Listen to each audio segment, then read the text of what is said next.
কারবালার শহীদদের স্মরণে পালিত হল মহান ঈমান জাতীয় শহীদ দিবস।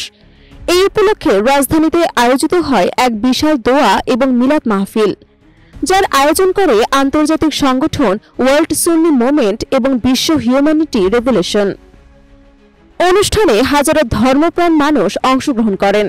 মিলাদ মাহফিলে কারবালার শহীদদের আত্মত্যাগ, বিশেষ করে ইমাম হুসাইন রাদিয়াল্লাহু তাআলার নেতৃত্বে সত্য এবং ন্যায়ের জন্য সংগ্রামের গুরুত্ব তুলে ধরা হয়।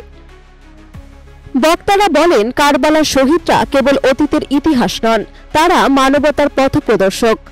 তাদের আত্মোৎসর্গ ন্যায় এবং মানবিক মূল্যবোধ প্রতিষ্ঠার চিরন্তন দৃষ্টান্ত। মাহফিলে দেশ এবং জাতির কল্যাণ, মুসলিম উম্মাহর ঐক্য এবং বিশ্ব শান্তির জন্য বিশেষ মোনাজাত করা হয়। অনুষ্ঠানে ধর্মীয়, সামাজিক এবং সাংস্কৃতিক ব্যক্তিরাও উপস্থিত ছিলেন। এই আয়োজন নতুন প্রজন্মের কাছে কারবালার শিক্ষা ছড়িয়ে দিতে একটি গুরুত্বপূর্ণ ভূমিকা রাখবে বলে আশা প্রকাশ করেন আয়োজকরা।